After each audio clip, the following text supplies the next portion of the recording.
Coach, well, it seems like a big opportunity for you guys going down to SMU. Just what's the feeling around the program going into this game?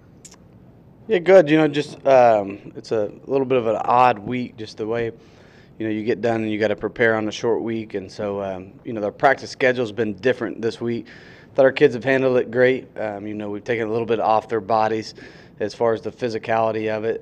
Put a lot on them early, mentally. Had a couple of days where not as physical as what we usually are on a Tuesday. And then tomorrow, we'll get some good work tomorrow, and then kind of go into a little bit more of walkthrough mode for the rest of the week. But you're getting that point in the season right now, and it's not just us; it's every football team in America where you got some guys banged up here and there, and so just with our depth, with where it stands right now as a program, I think it's a little bit more important for us to be fresh in this game and to go out here and let some of these guys recuperate a little bit. We had a couple wideouts get banged up. Got a couple O-linemen that are banged up. A couple defensive linemen, so which is not a rarity at this time of the season for any football club. And so, yeah, we'll approach it that way. I thought, it's been sharp the last 2 days, being able to do it, and then too, just another quality opponent, right? And so we knew this coming into it. Coach Lashley's done a fantastic job there of building these last, couple years and really putting together a really strong roster. I think they're much improved. I think they've done a great job of getting, transfers in there. Coach Simons, most everybody on this defensive staff I know and have worked with at some point. Their DC and corners coach worked for me at Incarnate Word.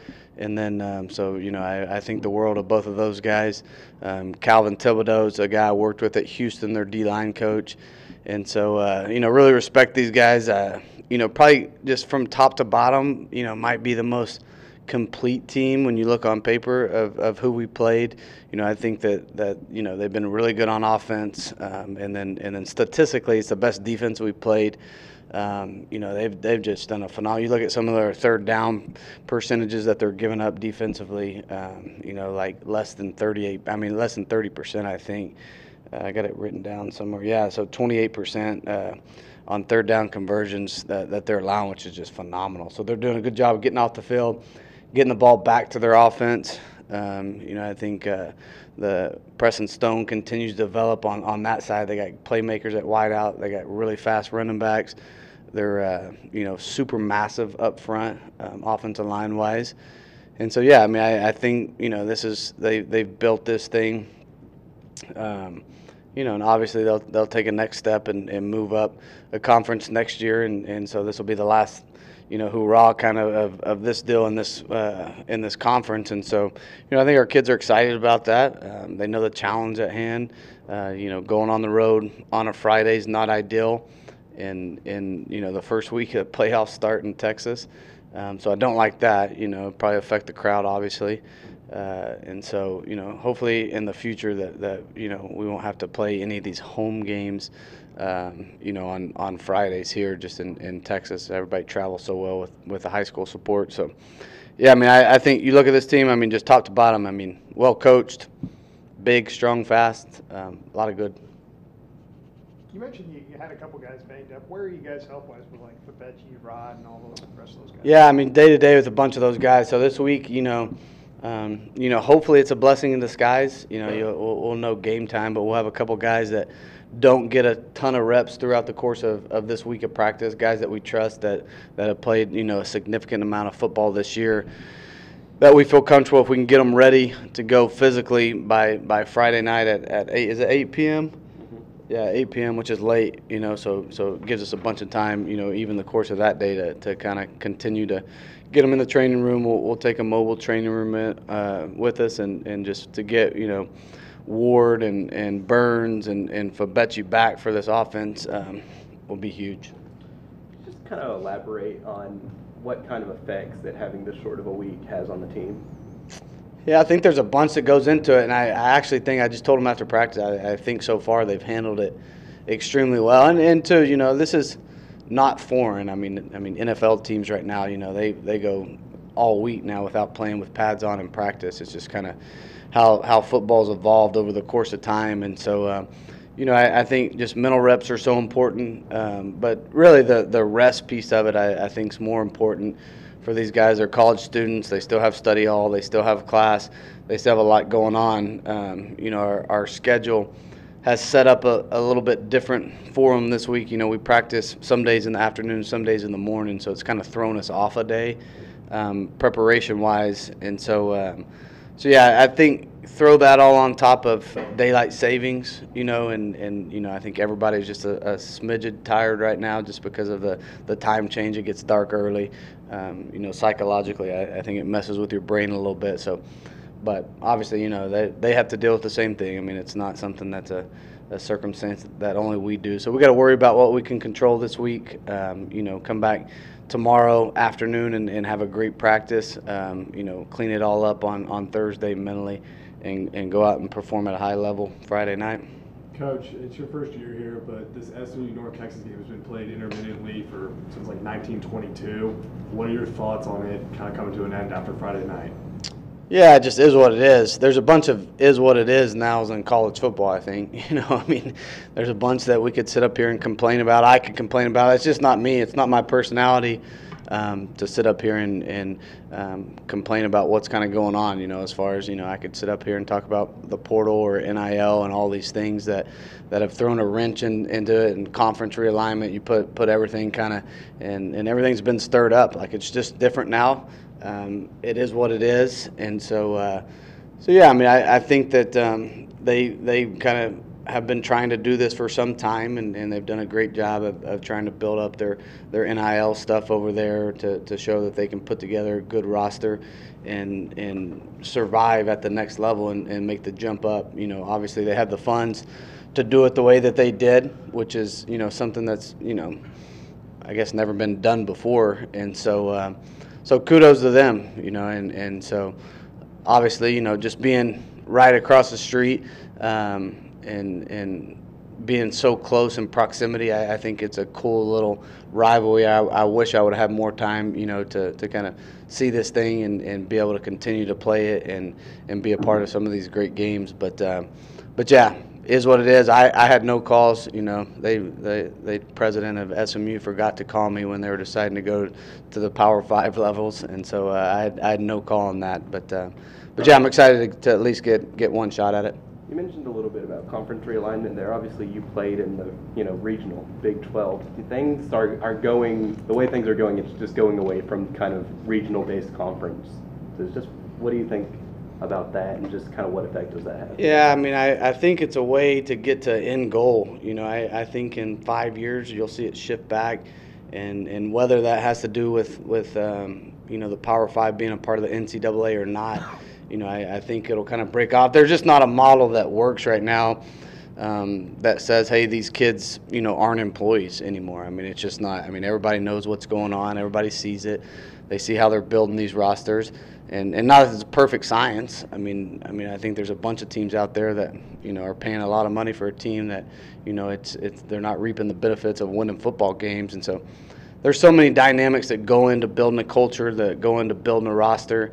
You know, got to get a little bit lucky and stay healthy the right time of year. And so, you know, I think it'll eventually go back. It just doesn't make sense across the board, you know, seeing some of these and just thinking about, you know, the players from California getting on planes and going to the Northeast and going to the East Coast and the ACC and the Big Ten. Just doesn't make sense at all. Besides anybody, you know, for anybody besides TV markets. And two, I don't think, you know, I don't think SC fans are gonna be ecstatic about, you know, playing Rutgers, and I don't think there's gonna be a lot of people in the stands, but yeah, I think it's all to set something up down the road, and I think it'll come out in the next 5 years. And like I said, that's just my projection. I got no hand in what's going on, but that's kind of the way I see it kind of all moving right now. You mentioned you know, the SMU rivalry. Now, of course, you haven't, like you mentioned, you haven't been a part of it. But do you sense with some of your older guys how important this game is to, you know, them and to this community? Yeah, not really, you know, and we didn't with UTSA really either. I mean, I think, you know, those naturally build over the course of time of you being a part of something. You know, I think, you know, I have no bad blood. I know these are, you know, the last 2 weeks are two really good football programs that have been built up the right way and have a good culture right now. that are beating a lot of people. You know, I mean, UTSA's proved, you know, the last, you know, 3 or 4 years that they're pretty tough to beat in conference play. I think you see what SMU's done this year so far, and the explosive firepower. I mean, you look at some of those scores. You know, we caught them on a Friday. I don't watch a lot of college football during the course of the season, just not any time. And I guess a couple Fridays ago, you know, they played on TV while we were in the hotel, so I was able to catch some of that. And boy, they were scoring in a hurry now, and their defense was stopping them, and 3 and out, and bam, there's another touchdown, and getting it to different guys. I mean, so I knew coming into this just kind of what we're up against right now with the firepower that they have on offense, and then the stop rate that they've had on defense so far. So and I know Coach Simons and you know, does a fantastic job. So yeah, I think we'll see. And this is, you know, the end of a stretch here for us. You know, that we got to get out of here and find a way. You know, and we've proven that we can stay in these games, and that we can hold our own in it. You know, I think I'm going to do a case study over this season, after the season, you know, when I have time to reflect on it, but just talk about, you know, the highest of highs and the lowest of lows for this squad so far. So we got to find a way to put it together. You know, even looking back at the tape from last week, the really bright spot about it is right now is we got a bunch of people that are coming back that are making a ton of plays for us right now. We got a bunch of freshmen, you know, that I think are stepping up to the plate and that are, you know, really showing that they belong here and are making plays for us right now. And so excited about that, and excited about, you know, those kids' attitudes and the way they've competed on game day is something that is a for sure bright spot for me. You guys have only won once down there over the course of years. What would a win like that mean to this program, just to have a milestone like that? Yeah. When was that? Do you know? I think 1933. 1933. Goodness gracious. Was that before the Pony Express? Or yeah, that was way back. That was before? That was a joke. But, yeah, I don't know, man. I don't know. Look, Coach Leach used to have this video whenever we'd install, and he'd show anytime you got a new O-line coach, he had this video from the Oakland Raiders on a drill that he loved, and the guys didn't have face masks on their helmets. And so it was in black and white, and I don't know how he kept it on the, you know, servers for so many years or got it converted. And so it was always a treat to go in there and watch that thing with, you know, actually watching 215 to 225 pound offensive linemen hit sleds with no face mask on was so that's the only thing that popped in my head of 1933. That's a long time. I don't know how many times. How many times have we played them? Down there. What's the overall? 27. What's the overall? I believe it's 42. 47. 42-ish. It's, yeah, 42. He has 635-1 overall, and I think it's the record in Dallas is 125-1. Gotcha. Down there, yeah. So, yeah, and two, I think this will be a game, you know, that you know, we'll have to create our own energy. I mean, I think Friday night, you know, first round of the playoffs. I don't know. I mean, I'm sure Highland Park plays that night. Haven't looked at it yet, but yeah, I mean, I wouldn't foresee this being a sold out crowd at all, you know, over there. And so this will be something that, you know, I think for us to be able to build our own energy. I'm not using the word fast anymore, like starting fast. I've just thrown it out of my vocabulary. I don't even talk about it. Just I'm going the exact opposite way because my methods weren't working. And so yeah, just we got to play a complete game, which we haven't done, and we've shown in spurts to be a pretty dang good football team. Chandler Rogers has been statistically one of the best quarterbacks in the state. Just, you know, how have you seen him develop this year, and, you know, how does he compare to other quarterbacks you've coached, you know, from Patrick Mahomes to Cam Ward? Yeah, I think different, you know, and I think he has a unique ability. I think, you know, I think he processes information on the field extremely fast. And, you know, some of our progression stuff, like, and some quarterbacks you get around and they're really good, you know, at knowing, you know, reading a triangle or something. And some are good at progression reads and being able to really get through their reads on a timely manner. He's one of the best progression read quarterbacks I've ever seen. And that includes all the great ones we've been a part of. You know, I think he's shown, you know, he can make some plays with his feet, but that's not, I mean, he's not Lamar Jackson and wants to shake people and stuff. I mean, he's more of a big, strong power runner, extremely fast. You know, you got to see him open. I think he had the fastest GPS on our team last week when he had to open up after the tipped interception. So just speaks volumes. You know, he take care of his body. You know, he's someone that pays attention to details. You know, yesterday I walk in the training room and it's late and he's in there getting treatment on his arms and legs and he's watching film, you know, and the only one in there. And so I think just his when your preparation meets opportunity, you know, I think has been phenomenal for him. Is when he got his opportunity, he prepares at such a high level at every aspect, you know, of taking care of his body to film preparation to the way he practices, practice habits, and it's been able to carry over. And so yeah, I think all those things combined has allowed him to be able to see defenses, process defenses in a hurry, and make some plays down the field. 2 unlucky picks last game. Just how did you see him respond to those on the sideline? Yeah, and I tell you, you know, the first one is one of the craziest interceptions I've been a part of. You know, it was a swing pass, and we're actually cutting the line down just to kind of slow the pass rush down a little bit. And, you know, and I was pissed off on the headset a couple of times.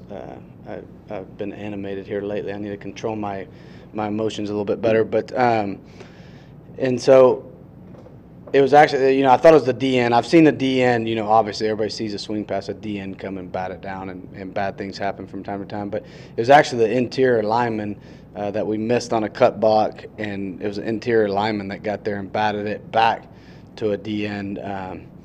So, you know, I mean, we really didn't get any bounces our way. You know, there's a couple opportunities we had. I mean, that punt was on the ground. When they muffed a punt, it was on the ground for a really long time. We had it. They were able to take it away from us. So just, I mean, we haven't just been opportunistic in a bunch of key situations throughout, you know, these key times of games, and that's something that's got to change. You know, that's where, you know, we drill that stuff, and to be able to go in with the right technique and get on that ball and cradle it up so people can't get away from you, you know, that's a small detail that we do in practice once a week that didn't come to fruition during the course of the game.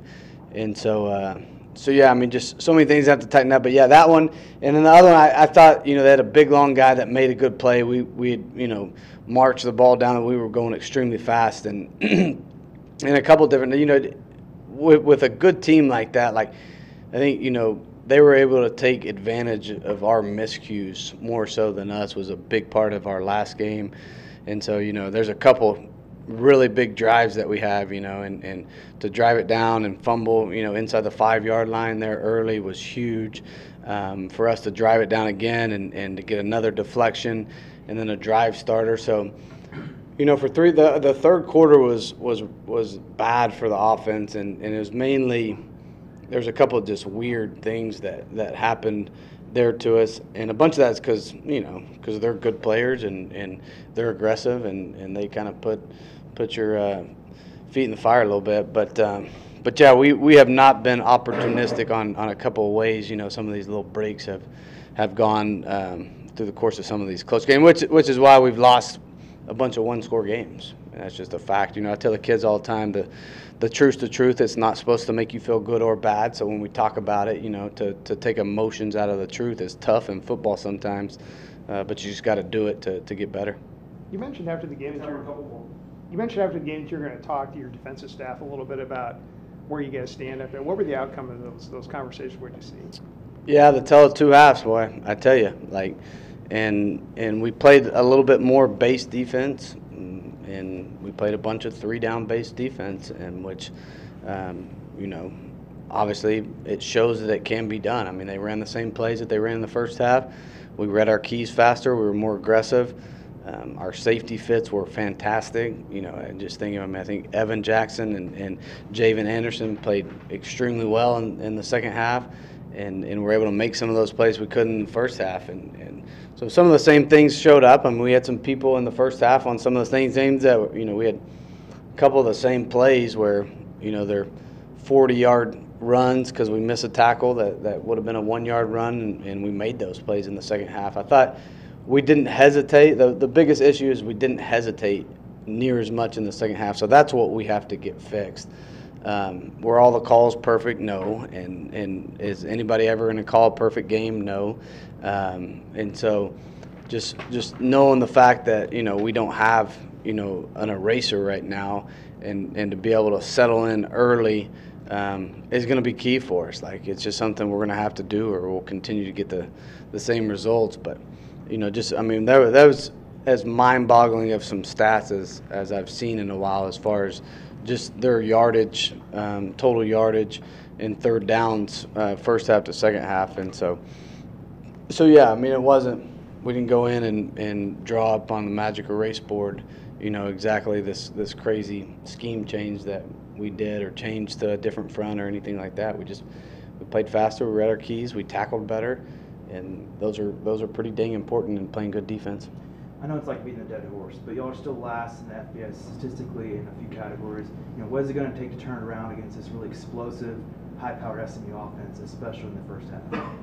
Yeah, it's going to take a lot, and we're going to have to come out and at some point, and joked around a little bit this week about maybe going and scrimmaging, a half instead of pregame. Just put it down and scrimmage for a half, and then get them all sweaty and going, and they come out and they think it's the second half, and in the first half they ball out. And so no, our kids have taken ownership. Our coaches have taken ownership.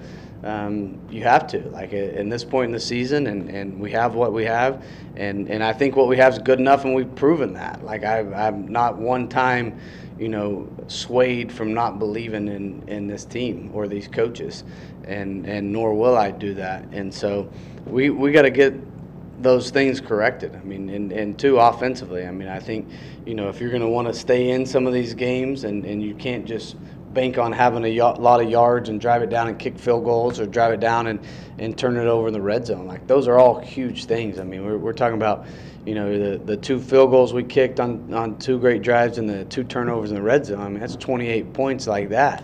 And so yeah, this isn't a defense is our problem right now. This is a team that we have to find a way to be more consistent, and that goes, to all 3 phases right now. And it was good to see our return game going. I think Coach Swoboda's done a great job. Obviously we've talked about it, the transition of our balls. Our kicking game's been phenomenal all year. Punting's been incredible. Our kickoff team's been incredible. Challenged those guys a little bit in the return area. And I think, this is the first time that we won. We played penalty-free on kickoff return, which has been a huge problem for us.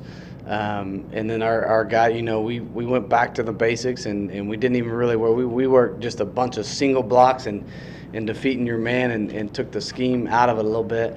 And I thought Kaylon, did a nice job of reading some stuff and set us up, and just talk about that too. We talk about complementary football and the rise up board. A key part in the game, we pop a 50-yard, and don't get any points off of it. Those are all the little things as the head coach that, as you go back and you really study, the way some of these games have played out, is that's where a good football team, capitalizes on that explosive kickoff return and finds a way to go get points off of it. Right now, same thing, that ball's on the ground, we don't get it. It was a 10-point game at the time, and we're at least getting points off of it, whether it's 3 or whether it's 7. And we didn't capitalize off one of the mistakes that they made.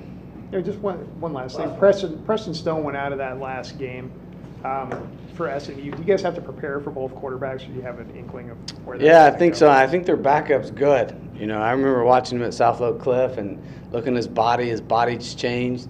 And so yeah, and then with the athletes they have and the offense that they have, I think they've been able to establish run games and really, kind of be able to get some safeties down the box and get the ball to a multitude of guys. This tight end is big and long and fast and made extremely explosive plays down the field.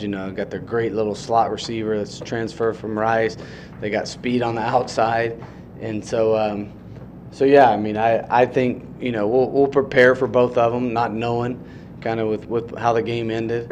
But really, when you watch it, I just don't see a huge drop-off when he goes in there. I think they have 2 really good quarterbacks, and schematically, it was a little bit different, Temple. I think they had to schematically change a lot just because the contrast of style of play of the quarterbacks. But this one's not that way. I mean, I think they're both got the ability to be an extremely good quarterback.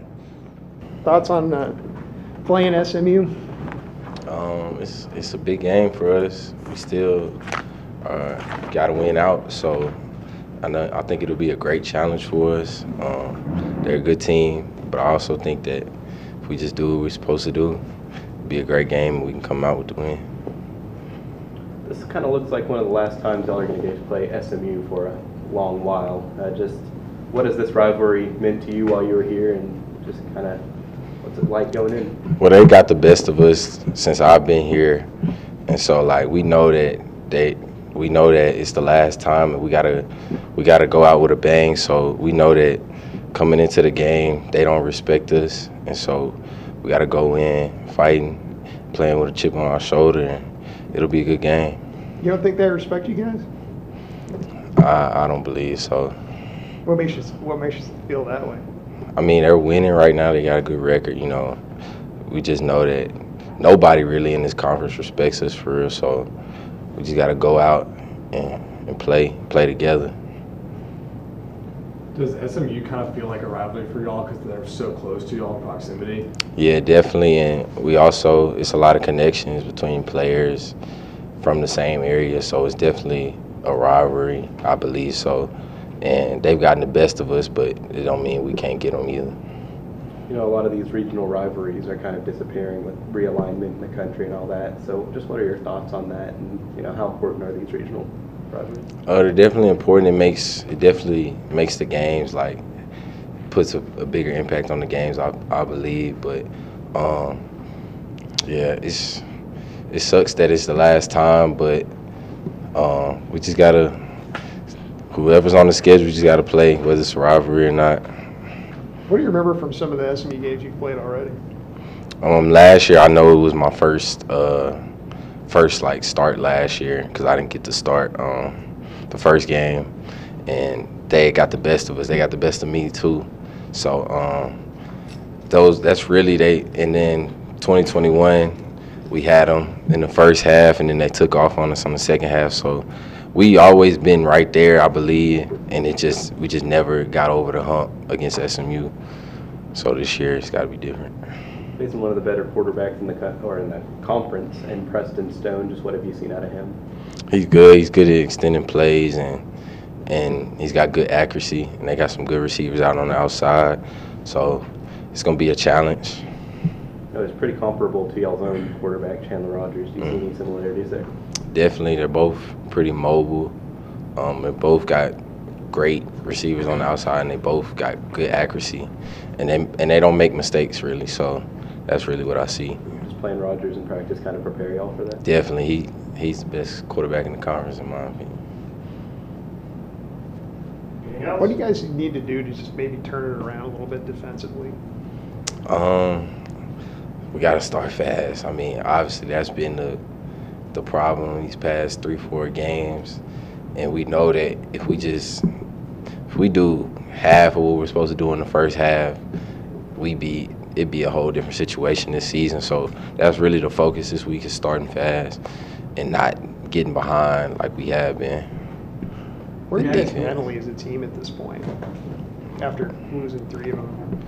I mean, we still going strong. We still believe. I mean, the season's not over. If we win out, we can get to a bowl game, and it's not something that we haven't done before. So the morale is still high around this team. Everybody's still connecting together.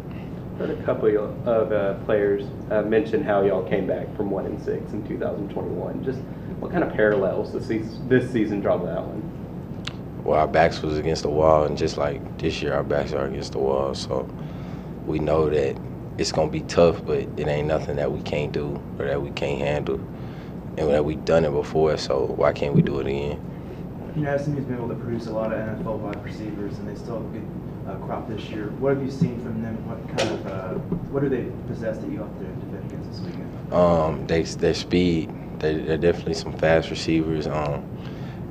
They love throwing vertical balls. They love testing your secondary to see if you're ready. So that's really what I've seen. And their receivers, they're they throw it around to a lot of them. They're very diverse with their receivers.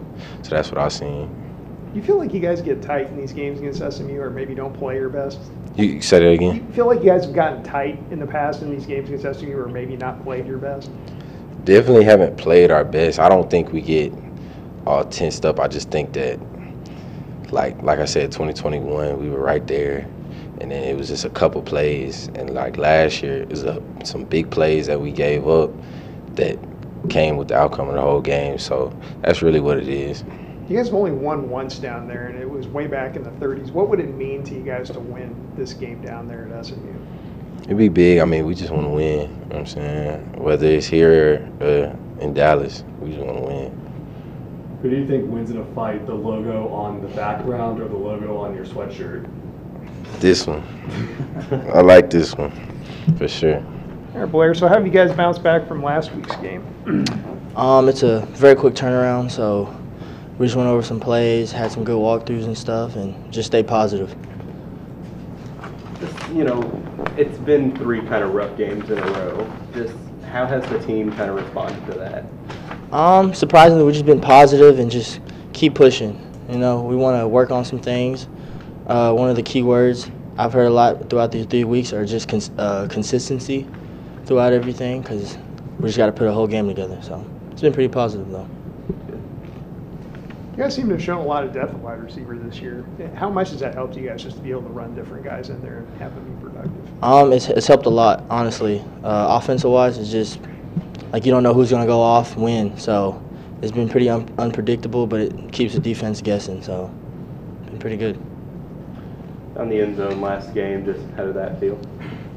Felt good. Finally got one in, so felt good. Dad was happy and everything, so big smile. Does the SMU game feel like a rivalry for y'all, considering how close they are to North Texas? Yeah, honestly, it's been pretty big. I know that it hasn't gone UNT's way, but I think it's still pretty a rivalry. You know, Blair, you've kind of had an opportunity to see this rivalry now from 2 different teams. You saw the Iron Skillet then, and now you're seeing the Safeway Bowl now. Just kind of, you know, what are your personal feelings toward SMU? I think they're a good team, and I always had respect for them because I don't have the best record against them, so I really can't say much. But yeah. So. What have the older guys told you about this rivalry in this game? Or not older guys, but guys that have been here for a while. They haven't really had to tell me anything. I can just see the excitement on everybody's face about when you bring up this game. You know, it means a lot to them. So. Quarterback Chandler Rogers had, you know, statistically one of the best in Texas. Just what have you seen out of him, and what kind of leader has he been? He's been a great leader. What I like about him the most is he's able to work with you. You know, like we'll go to the sideline and he'll explain some things to me, or he'll hear me out and stuff like that. So I think just his ability to work with you. I don't think a lot of quarterbacks can do that. So. How does he compare to other quarterbacks that you've played with? He's good. He's the best quarterback. I'm supposed to say that right now because he's throwing to me. So. What is his ability to process the defense on the sideline? Coach Morris just talked about that a little bit. Do you get that sense when you talk with him on the sideline? Yes, of course. Anytime we have a play, he always comes to the sideline after and just explains it to me and explains what he wants, and he hears me out and he listens. So he's pretty good at it. You guys seem to have a variety of wide receivers just in terms of your guys' talent. You have Kalon's a little smaller, quicker guy. You got some bigger guys on the outside. Has that variety of talent just helped you guys become a better offense throughout the season? Yes, sir. Without a doubt. We can do a lot of things on offense with that. So. What was it like after your touchdown talking with your dad? Oh, it was good. He was really proud. He just said, "It's about time. Thank you, God." So he was really happy with me and was just proud. So. Was he at the game? Yeah. SMU has got one of the better defenses statistically in the country. What do you see in those guys? They're physical and they're disciplined. So I think that's two of the key factors you need to have a good defense. So. Who are some of the guys in their secondary that impress you when you study them on film? I don't know names, but I know number 2 is a really good safety, and he's pretty handsy and stuff like that. So just been focusing on stuff like that, on like number 2, and then that's all I got right now. So I don't want to say too much, I guess. 4-game gauntlet against the top AAC contenders. So just what have you learned from these first 3 games heading into this one? The first 3 games heading into this one? Yeah, the first 3 games in this gauntlet. Well, what we learned, we just got to start fast, just try to come out firing on all cylinders, special teams, defense, offense, just play complementary football, and just being prepared for anything that come at us. The game is not going to be perfect, but we just got to have each other backs and just back each other up. You mentioned that you guys are still alive for a bowl game. Is that something you guys are really pointing to and clinging towards as you head down the stretch, or is just the fact that you can still make it? Yeah. The goal was to win the conference, but the bowl game still been in the picture. I feel like that's the next step with us, just at least trying to make that happen. Does SMU feel like a rivalry for y'all, considering how close they are to North Texas? I would say for me, yeah. This being my first year, SMU would definitely be a rival in my eyes. Because they're right down the street from us. So I definitely feel like it'd be some bragging rights in that game, especially going against one of my former teammates from high school. He plays corner there. He was actually my high school quarterback, but now he plays corner at SMU. But it would be a rival for me for sure. Which one is your high school teammate? His name is Jahari Rogers. He's number 4. I grew up with him my whole life, so definitely be some fun out there with him. Have you texted him at all this week? Nah, I ain't texted him yet. But he's somebody you stay in pretty regular contact with outside of that? Say it again? But he's somebody you get talked to on a regular basis outside. Oh, yeah. He's like kind of like a brother to me. We grew up playing Little League football, going to Miami, Florida, and Little League football, so, it's going to be real fun to play against him. This will be my first time actually going against him. You know what I'm saying? We've been on each other's team my whole life, so it'll be some fun. And, this will probably be the last time that UNT gets to play SMU in a while. Mm-hmm. Just through conference realignment, a lot of these regional rivalries are disappearing. Just what are your thoughts on that? Well, my thoughts on that would be just to go ahead and give them an L. Get them boys an L if we can, get them out of there going on a bad note. But I feel like it'll be fun just to really just get to play them. This will be my first time playing them, so just have fun with it and just try to get the dub coming out of that. What are some of the guys that have been here for a long time told you about the SMU rivalry in that series? They just told me that they come hard. They want to always be UNT. That they want to play. They play hard against us because it's kind of like bragging rights in the area of the city. So they just told me that they just play hard and they come firing off. So we just gotta be ready. They're a top 10 passing defense in the country. What have you kind of seen from them in film and kind of break them down that they possess this weekend? I think we match up very great against their DBs.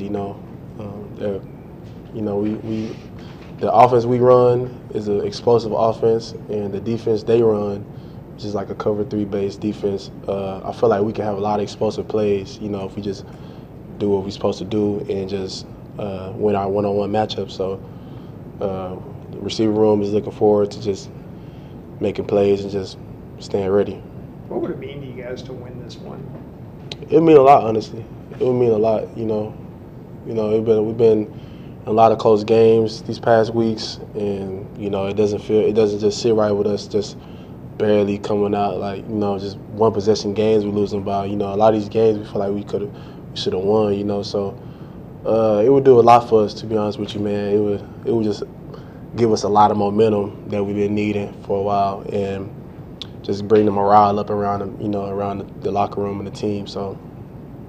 I ask you about Chandler Rogers. I mean, statistically, one of the best quarterbacks in Texas right now. Just what kind of have you seen out of him this season, and how has he been as a leader? Man, he's been a great leader, man. Like every day at practice, he's making sure everybody's doing what they're supposed to do. He's getting the energy up. He's just leading by example. Also, he's a warrior, man. Like he's a tough guy. Like seeing his toughness and how he gets up every play and just goes has a next play mentality. It kind of wears off on us. Just observing him, how he carries himself on and off the field. So, yeah, it's been pretty fun to play with him. I've been also knowing Chandler for a little while too, so it's fun to actually get to go out there with him and play on Saturdays. Where'd you know him from before? He was cool with some of my friends I played AU basketball with, so I'll see Chandler every now and then. We'll chop it up. And then I just wanted to ask you, it's been a shorter week this week with the game on Friday. Just how has that affected practices, and what does that change? I feel like it hasn't really affected practice, to be honest with you.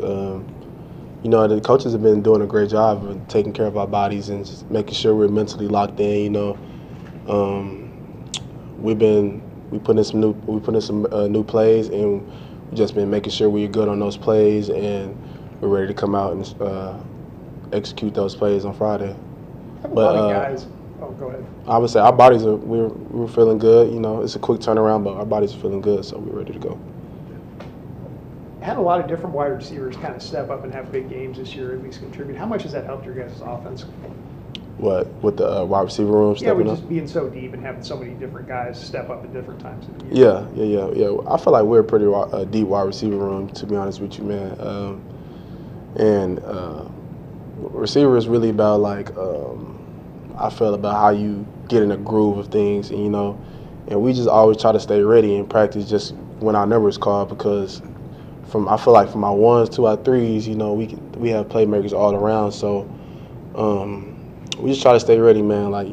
Rod and Damian Ward went down on Saturday, but I feel like we had some players step up, and just to back them guys up, because we're all one unit. So we just all try to have each other back and just try to do it as good as possible when our number is called.